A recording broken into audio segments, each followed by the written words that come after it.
Want to hear all about Pam's recent trip to three countries? A trip that would have cost over $32,000 and cost her just $2,000? Listen up as she shares her recent Tokyo, Australia, and New Zealand trip. Welcome to the Travel Hacking Mom Show. We are three moms who've discovered how to leverage credit card welcome offers to get hundreds of thousands of dollars in travel expenses for nearly free. We've used credit card points and miles to take vacations to places like Hawaii, Paris, Greece, the Maldives, Italy, and so much more. And the best part? We each still have an 800 plus credit score. Imagine being able to book a vacation without having to check your bank account. It's totally possible, and we're here to show you how. Hey, I'm Alex. And I'm Pam, Alex's mom. And I'm Jess. We are travel hacking moms. So my mom and dad just returned from a over 3-week long vacation using points and miles to visit Japan, Australia, and New Zealand. And this was kind of a surprise to me when you guys booked this trip, Mom, because my dad is not a huge fan of taking very long vacations or very long flights, and we jokingly refer to him as Mr. Reluctant Traveler. So first of all, we want to hear, how did you convince him to go on this long of a trip? How did he do? How did he handle it? And how did you use points and miles to visit these three amazing destinations? So first, why don't you tell us how you booked your flights to Japan? I know a lot of people are very interested in visiting Japan now that it's open, and yeah, so kick it off with that. Yeah, the flights were really amazing. I knew that I wanted to book through ANA, that's All Nippon's Airway, which is a Japanese airline, because they have some amazing award redemptions. You can only do a round trip ticket with them. You can't just do a one-way. And you have to book out pretty far in advance because they are so cheap, everybody jumps on them right away. I can't remember how quickly they book them, but it's around 333 days or so out. So if you're looking at wanting to go February 12th, figure out 330 some odd days before that and try to jump right on it. Now, for me, it was pretty easy because Japan hadn't even opened up. And it was the tail end of COVID, and I started looking. Because they hadn't opened up yet, nobody was really booking through them. And so I kept thinking, since we had opened up, that if I booked a year out, I would probably have good availability. Wasn't like it was good availability. I looked day after day. I had to be really flexible. I changed things around, but I finally was able to book from LAX to Sydney, Australia. And the nice thing about ANA is that it includes a free stopover in Tokyo. And so that made me decide that I wanted to go to Tokyo. So when you were searching for these flights, were you always searching to Australia, or were you searching for just flights to Japan and then you realized, oh, maybe was Japan not working, so you went to Australia, or was your plan always to do both destinations? My plan was actually to do Sydney, Australia, and to do Australia, and maybe more than just Sydney, and to do New Zealand. But when I found out that I could get a free stopover in Tokyo, I'd always wanted to do Tokyo too. So I thought, perfect, a free stopover and $120K each person round trip in business lay flat seats. It doesn't get much better than that. So that's how Tokyo came into play. Did you say what points you used? I don't remember. Sorry if you did. I used the only currency that transfers to ANA is American Express membership rewards. And I have a lot of those. I have had several offers for American Express Platinum business card without the once in a lifetime rule. And so I have a few of those, and my husband does also. And we both have had the Platinum card. So we've had a lot of American Express membership rewards just sitting there waiting to be used. So you used ANA to book your flight. I know Jess recently booked a flight to Japan as well. Do you want to maybe share how you booked, what points you used for yours as well? Because people might be listening and be like, oh, I don't have those points, or ANA was so hard to find availability for my mom. How are you doing it? Yeah, for sure. So it's funny because we don't just inspire you to travel to these places, we inspire each other. And so after I saw Pam's trip, I was like, I have to go to Japan. And I also have a trip coming up to Australia. So we have both of those things that Pam inspired me to do. But to get to Japan, I am flying Chicago to Tokyo nonstop in business class on Japan Airlines, but I booked it via Cathay Pacific Asia Miles. And so Cathay Pacific and Japan Airlines are both part of the One World Alliance, so you can book, partners through there. And so it was 75,000 Asia miles to get nonstop one-way business from Chicago to Tokyo. That's how I booked going there, and I transferred from American Express to Asia Miles. You can also transfer from Capital One and Citi to Asia Miles also. So there's lots of options to get Asia Miles. Coming home, I booked on American Airlines. I opened an American Airlines business card last year, and I got 80,000 American Airlines miles. And so coming home, I was able to book Tokyo to Chicago nonstop for only 60,000 American Airlines miles. That one is also on Japan Airlines. Again, American is also in the One World Alliance, so you can book. But yeah, so the exact same flight that I got for 75,000 Cathay Pacific Asia miles, I also got for 60,000 American Airlines miles. It's just harder to get American Airlines miles because none of the major banks transfer to American. And so that's why I only had enough for one way, but still 60,000 miles for one way business class from Japan is pretty good. It really is, and I'm sure the availability is probably a little easier than ANA. Our first flight actually was not on an ANA airline plane. It was on United, and we love United Polaris. And Can we explain really quickly how that works? Both of those, ANA and United, are in the same airline alliance. So just like Jess was saying, you're able to, book a flight on through one airline, but fly on a different airline just because they're in the same alliance. exactly. So that's how my flight was set up. I knew that I was booking on ANA site, but I knew that the first leg of my flight from LAX into Narita Airport was on United. Tokyo has two airports, Narita and Haneda, and sometimes you have to travel between them for your flights, as you'll hear a little bit later on. The best part of flying on United first is United Polaris Lounge and the cookie skillet. So we got there in the morning, and I was really happy that they do serve the cookie skillet even for breakfast.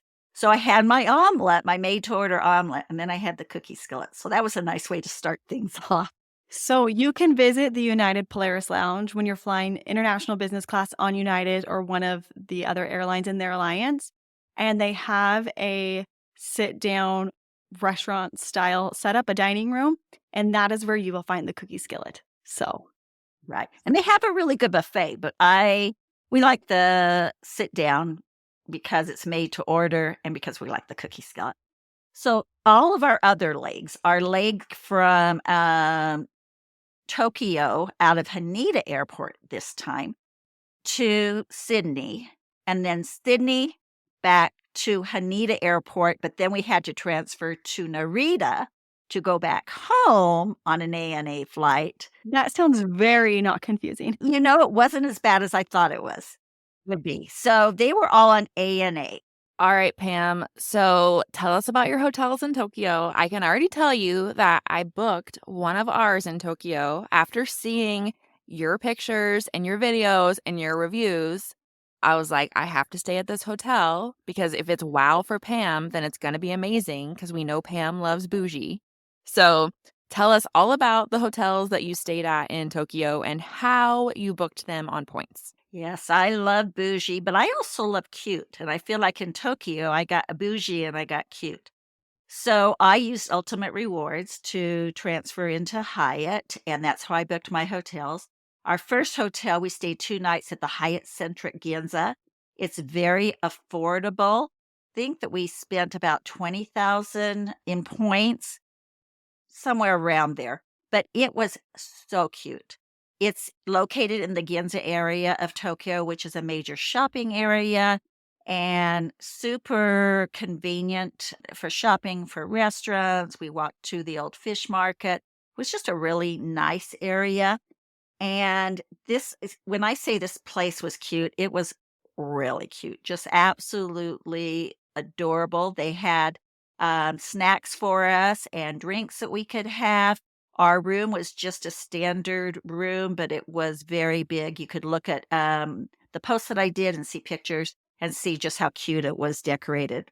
Our second stay was at the Hyatt Andaz, and that I thought really liked the Ginza, and then I got to the Andaz, and I was like, "Wow." The view was spectacular. It was up on I think it starts on about the 50th floor of a building anyway, the Andaz, so you start any room is going to have a good view, and Did that I know you're afraid of heights. Was that a little kind of trip you out a little bit looking out of your window, being that high up? no, no, no, not at all. It was just really gorgeous. The and Andazes always have free snacks and free non-alcoholic drinks. They thought of everything there. They had all kinds of toiletries. They had the cutest pajamas that you could wear. When we checked in, they told us that we had the standard room, and I reminded them nicely that I was globalist and asked if they had any upgraded rooms. So they did upgrade us then to a larger room. So just a little hint, if you have status, sometimes you might want to kindly remind people that you haven't asked them if they have an upgrade. But I think it's Jess, you just booked it. Is it 35? Do you remember how many points that one was? I think it's a category 7. It's 35 to 45,000, I think. Yeah. That is the one I booked because I saw your video of the view from your room, and I was like, "Okay, I have to stay here." So, that is the one that I have booked for my trip, and I think you said the breakfast was amazing also. The breakfast was super good. You could order off the menu, but they also had a really good buffet. And we just loved everything about that hotel. We just felt like our room was huge. The view was amazing. How was the location? Like, comparing the 2 location-wise, was there one you liked more than the other, or are they both just great? Well, when you're in Tokyo, you're really close to their subway system at both places. And the first couple days, we really didn't use the subway system much. The second 2 days we did. It was actually really easy to use. And we were just a little bit nervous the first couple days, and we used taxis, but we ended up using their metro, and it was really easy to use. And so I'd say anywhere you stay, either of those places are great places because you can get on the subway system. One of the things that we did in Tokyo that we absolutely loved, in fact, we got back and we both said, "What was your best part of the trip?" And we both said at the same time, "Sumo wrestling." I mean, who knew? I didn't think you were gonna say that. Yes. My goal in booking a sumo wrestling was totally for Mr. Reluctant Traveler because I was trying to make sure he enjoyed the trip. So I booked it through Viator, and I was really glad that I was originally going to just book it, on their website. And I thought, no, I'm going to go through Viator. I was really glad because they gave us a lot of background information. They talked about the different wrestlers, and it just became more real to us. We got our favorites. We were there they have grand finals 4 times a year in Tokyo, and we happened to be there during that. And we went to the second to the last day. And honestly, I loved every second of it. There's so much ritual. There's so much drama. It is just the funnest thing to watch in person. And the next night, they had the finals on TV, and we were so excited because we were watching our favorites there again. So that was really a fun thing to do. If you go to Tokyo and it isn't time for the finals, you can book going to watch them at practice. And I highly suggest it. It's just really fun. It's just, something so different. While we were in Tokyo, we booked another couple other Viator tours. We did one of all over Tokyo. We did that one day, and we had a great guy who took us to all the main sites. I really like to go with a tour when I'm in a country like that because I get so much more history and insight to what's going on. And then we did a trip to Kamakaru outside of Tokyo one day, and that was a great trip too. So we loved Tokyo, absolutely enjoyed it, tremendously. It's one of those places, though, you go to some places and you can kind of cross it off your list. I've been there, done that. I don't need to go back. Whereas there's other trips, like when we went on to Sydney, New Zealand, we knew that we'd come back to. And so I think, the Japanese people are incredibly nice, incredibly kind, and we fell in love with them, and it was a great trip. So after your time in Tokyo, is that when you then headed? So that was your stopover, part of your 120,000 points, which that is so cool that you could just tack on another place without spending any more miles. So, because I think a lot of times when people hear a stopover, they maybe confuse it with a layover where you're just there for a couple of hours, but you spent how many days? 4 or 5 days? We spent 4 nights there. Yeah. 4 nights. So that's a really awesome perk with those airlines that offer the stopovers. So then you guys headed to Sydney. So tell us what your stay in Sydney was like, where you've stayed, some of your favorites about that. Well, Sydney was always in the plans for me because I knew that it was their summer, and we live in Colorado. It was snowy, it wasn't fun, and so to go somewhere where it's summer is just a really good idea when it's snowing, and in fact, while we were gone, it was -6 some days, and we were out on the beach in 81-degree weather and soaking up the sun. My husband was body surfing, and that's when he really became less of a Mr. Reluctant Traveler, 'cause we would look at what our weather was, and he'd think about being on the beach and he was like, "Yeah, this is pretty nice." And then he'd look at where we were staying, he'd go, "Wow, these are great hotels."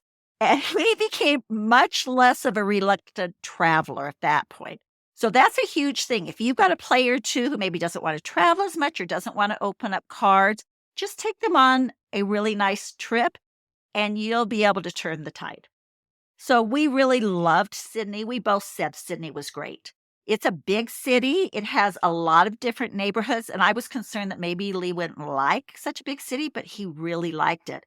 He liked it because of the beaches, because the harbor, and it was just a fun place to be. He could understand the language, and the food was really good. So it had a lot of pluses, but the weather was number one.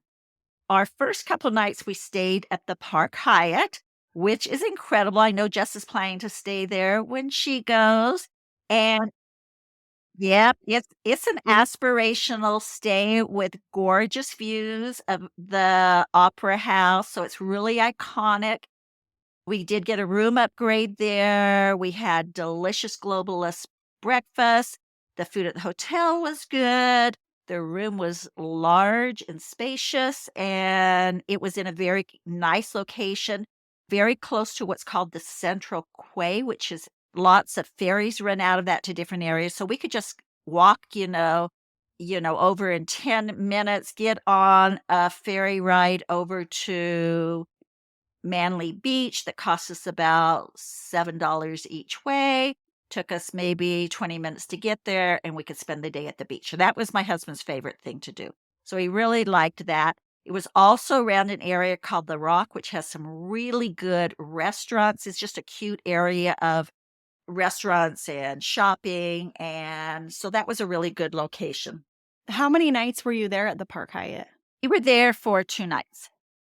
Yeah, and I think we paid about 35,000 points per night, and, it was we just had a lot of fun. We had a good view of the harbor, and we were there for what's called Australian Days, and so there was all kinds of things happening. It's kinda like our 4th of July, so there were fireworks, and there was, music concerts, and there were boat races, and it made it, really fun.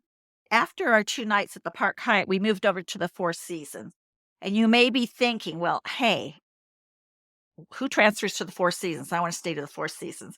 Well, nobody transfers to the Four Seasons, but I had the Amex Platinum card. And with that, one of the benefits is something called Find Hotel Resorts.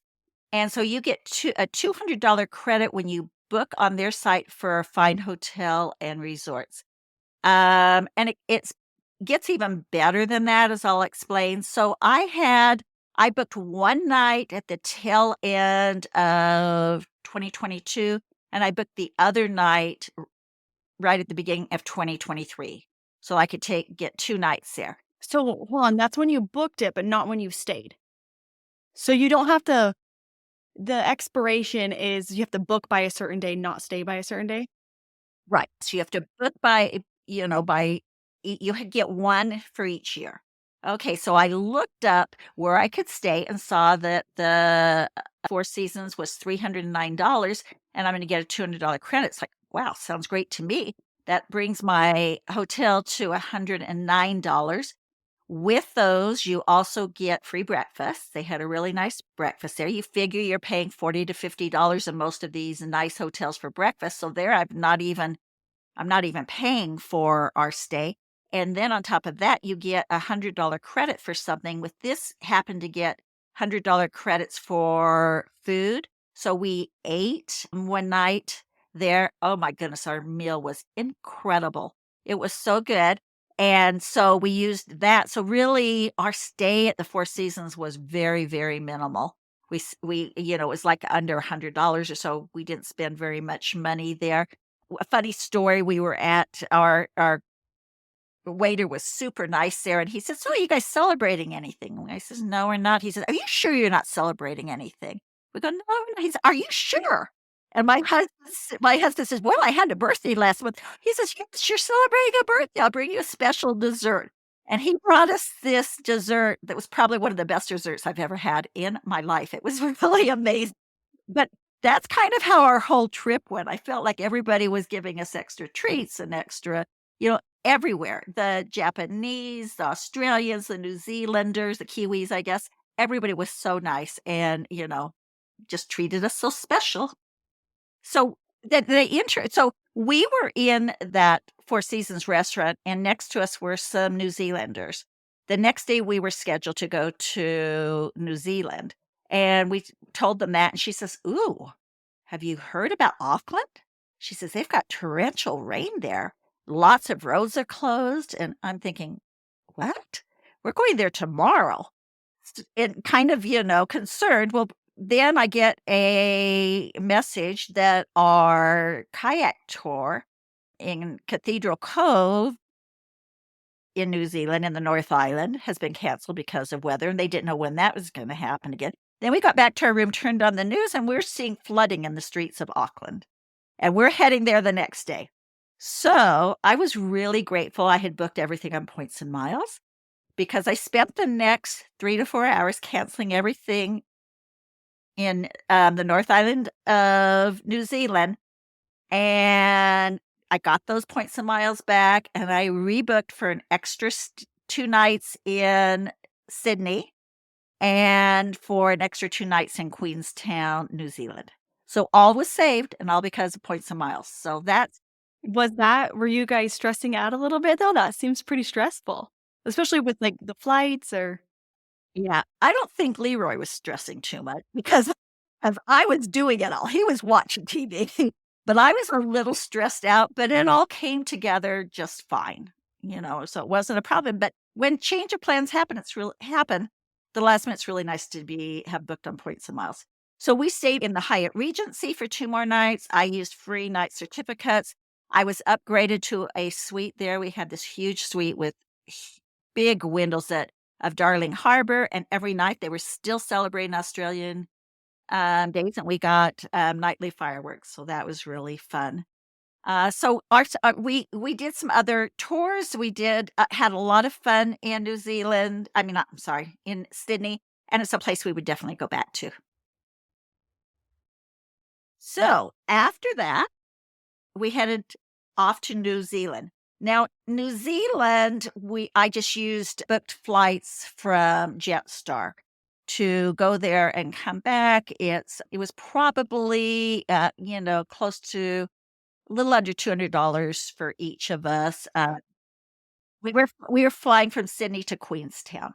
Yeah, so that's in the South Island of New Zealand. So we flew into Queenstown and we only spent there one night. The first night because we were taking off. So we flew into Queenstown and stayed at the Holiday Inn Express. And I remember I was joking to Jess saying I was slumming it.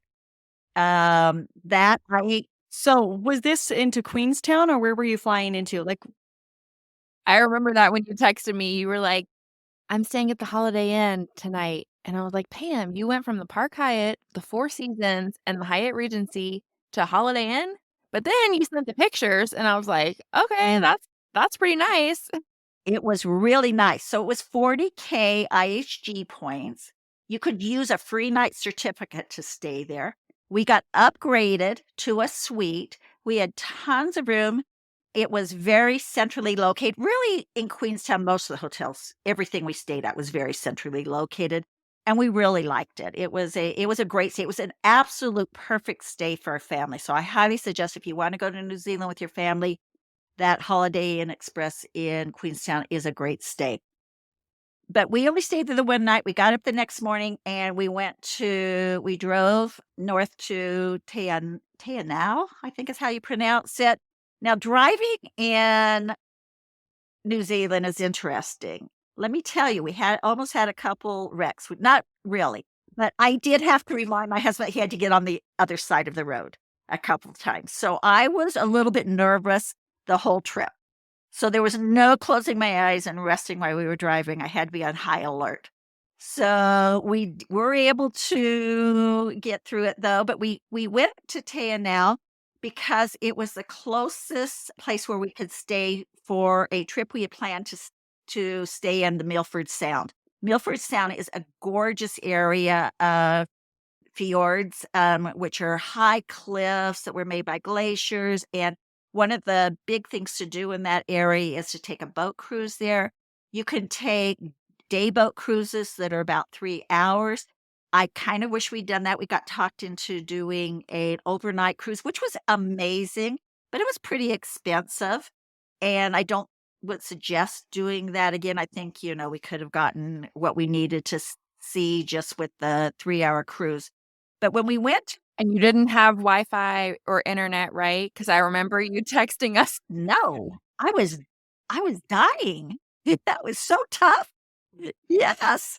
So before we went did the Milford Sound cruise, though, we stayed at this Now, and that was the only time we paid for hotels on our whole trip. So we're gone for like 23 nights. So we were either sleeping on a plane or we were using points and miles for every hotel stay we had, other than these 2 nights, because there was nothing we could have used. We could have used a Capital One venture card, and done erased the purchase. But I chose to use hotels.com because sometimes I'll use that when I'm booking something that I don't have points and miles for. And it was going to be our 10th stay, our second night. So that meant that I have a free night to use somewhere else. maybe back up and give them a little explanation of what that means with hotels.com. Yeah. Hotels.com, if you book through them, and it's like booking through booking.com or Expedia or anything, but they do give you a little bit of reward for every 10 hotels that you book. You will get a free night that you can book. And they figure out the cost based on the average of what you've paid for your hotels for those 10. And so it's just a good way that if you're not using points and miles to get a free stay here and there. So that's what I chose to do. And we had a great hotel there. We had a washer and dryer, and we could finally wash our clothes out in a washing machine instead of in the sink, and that was really nice. And we kind of just hung out there, and my husband got to do a little bit of fishing. He rented a fly rod and pole and didn't have a lot of success, but he really enjoyed that. Once we were through there in our Milford Sound cruise, we went back down to Queenstown for 4 nights. And in these 4 nights, believe it or not, we stayed at 3 hotels. This is the part that Mr. Reluctant Traveler says wasn't his favorite, but he always reminds me that he handled it really well, and he did handle it really well. But this is something that you and I've done before because we like to like try out different places, compare them. Like, when are you going to be back in Queenstown to try out these different great hotels? So it's kind of fun to, and two, it's kind of like content. You're like, oh, I can write another blog post or give another hotel review, or so it's kind of fun, especially for some people. I know you stayed at a IHG and then you used Hyatt points, so it's kind of fun to try two different brands so you can kind of give some recommendations for, maybe people have IHG points, but they don't have Hyatt points or vice versa. But I was surprised when you said this because I was like, ooh, how's dad going to do this? Because you and I do great. We don't mind it. I am Mrs. Reluctant Traveler in this situation because I hate switching hotels. Like, I avoid it at all costs. It's really just like unpacking and packing my bag that I hate. And so did you do this for content, or was it just like when things were It's all for our wonderful readers. I also think it is for the readers, but you like it. You like seeing different places, and like you're an airport geek, air lounge geek. You love that, and you also like to try. It's the whole travel experience for you of seeing different lounges, flying different airlines, going in different hotels. She's just a travel obsessed lady, right? I am. I love to compare hotels. I may never go back to them, but I love to compare them and see which I like better and what features I love about them. So yeah, I am a geek in this regard too. So, but I did remind my husband this is for content, and that made him be, more willing to do it. I think that's the thing. I think you really just want to do it, but you sound as like, well, I have to do it for travel hacking mom Lee. But the truth is, you do it for Pam. It's a little bit of both. Exactly. Exactly. Exactly. We tried out in Queenstown a brand that I never have tried out and have wanted to try out for a long time. And that is the IHG. It has a partnership with Mr. and Mrs. Smith Hotels. It's not their brand, but it has a partnership with them. Kind of a boutique experience. And because I couldn't decide between two of them which one to stay at, that's why I thought, well, let's stay at both of them. Now, I made a rookie travel hacking mistake on this trip, and I'm here to tell you all that you won't be perfect in your travel hacking. Even those of us who've done this for years still aren't. So we checked into our first Mr. and Mrs. Smith, which was, I believe, the Central Private Hotel. And we checked into there, and when I checked in, they said, "Oh, we were expecting you last night." And I was like, "Oh my goodness, what did I do?" Because we were actually supposed to stay there 2 nights. I had booked for 2 nights, but one of the nights was when we were on the overnight cruise, and somehow I goofed that up. So I used about 40,000 points for that stay that I just lost. Hey, you had 23 nights, lots of itineraries, lots of activities, flights. It's a lot to keep track of, especially when we're moving around that often to different a cruise and different hotels. Exactly. But these 2 Mr. and Mrs. Smith hotels, one was the, Central Private, one was the Dairy Private or something. They were so cute, so different. You have to go look at my posts on New Zealand to check them out. You can see why I love them. I love this brand. I'm excited. I want to stay at more of these Mr. and Mrs. Smiths. They definitely have that boutique feel. They have nightly, at least these 2 restaurants did. They had a nightly happy hour with some snacks and some drinks. They had a just jars of treats and candy and scoopers and white little parchment bags you could put everything in that you could take back to your room. That just speaks to me. That's that kind of cuteness and that kind of a detail and treats and sweet treats speaks to me. It was just they were just really nice. And the first night, in fact, I happened to mention that, we do a blog, and we came back and we had truffles and the champagne and I thought, dang, I don't drink. It was one of those times I thought I wish I'd had someone to give it to, but really I know she was sending me pictures, and I think you got a bottle of wine or champagne at, like, every hotel you stayed at, and I was like, "Pam, so much wasted champagne that, like, I could be enjoying if I were with you." Exactly. But those Mr. and Miss Smiths were great, and then our last stay for 2 nights was at the Carlin, which was hotel, which was a major luxury stay. If you've listened to us talk about ultimate rewards, you heard me go on and on and on about this and say the words amazing and incredible many times. Let me just say that I believe that we used about 35,000 points on this stay. It would have cost $1,500. It's all suites, huge living area, and huge veranda that had a wonderful view of the lake with our own hot tub, a sitting area with a outdoor fireplace, a big table to sit on, and they were over the top with service. They have Bentley parked outside that they will pick you up with the airport, and inside there's a McLaren and a Porsche and that they, sometimes will pick people up. And they were it was kind of a nutty stay. I guess the owner because the owner was there, but sure anybody else was there. We never saw anybody else but us. You didn't see any workers? We saw workers, but we saw other no other guests there. And it goes to, like I said, for 15,000, 1,500. $1,500 a night. It's well known, and I don't know what was going on because there were plenty of people in Queenstown, but So, with all of those amazing stays, I mean, you have one other hotel you stayed at. So I'll let you share your last hotel, and then I'll ask you my question. no, that was our oh, yes, you're right, we did going back to when we went back to Sydney. So, the one thing about the Carlin is that they had tons of snacks, free snacks, more than I've ever had. Him and the snacks. 9 or 10 full-size snacks that they would, refill every day. Tons of drinks, appetizers at night, dessert at night, and they would just bring these things to us each night, kind of this, in these little domed, coverings.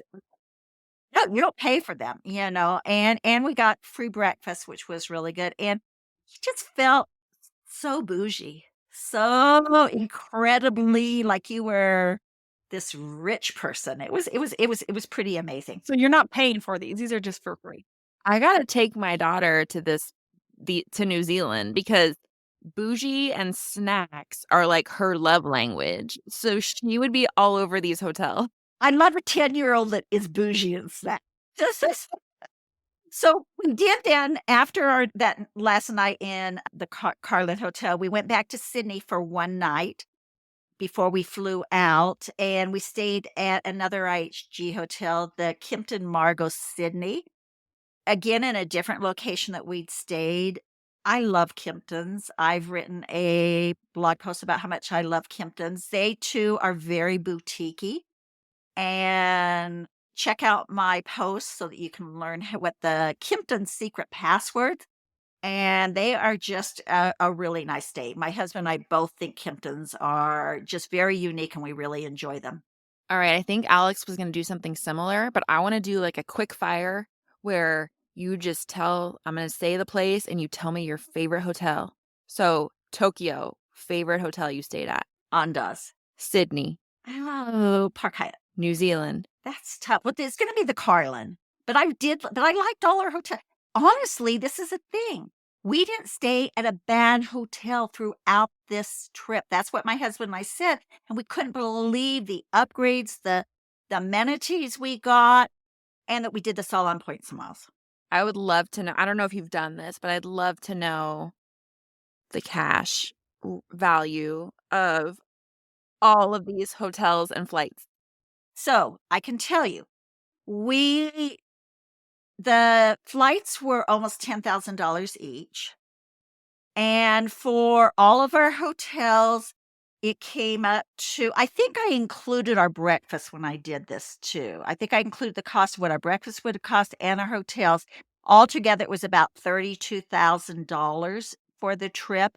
And we paid, now this isn't counting our other food and it isn't counting our excursions, but counting our flights to New Zealand and counting those 2 hotels that we stayed at, we paid about $2,000. So it was pretty incredible. That is amazing. So you got like a $32,000 trip for $2,000. Yeah, exactly. Staying at incredible places, great hotels. Um, and the interesting thing is that I suffer from jet lag a lot when I go on these long trips. I had absolutely no jet lag. And we were flying east to west, which is supposed to be the worst. But I credit the fact that we traveled 2 10-hour flights in business class on ANA. So I did a ton of sleeping. And so that made it a lot easier. And the biggest bonus of all of this was that after 3 weeks, 3+ weeks of being together 24/7 and, is that we both said we had the greatest time.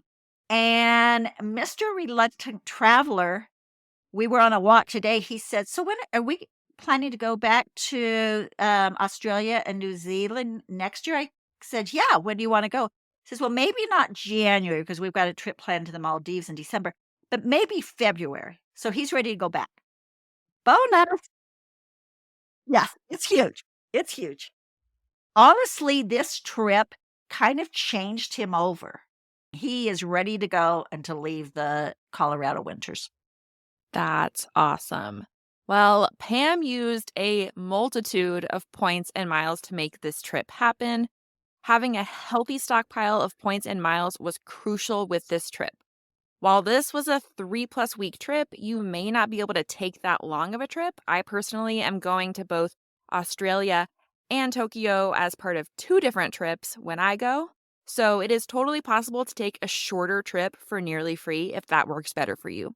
Sign up for our webinar, How to Travel for Nearly Free, to get started.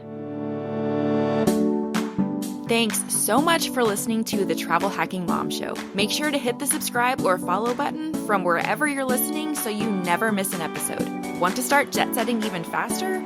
Follow the links in the show notes to learn about everything we discussed in today's episode.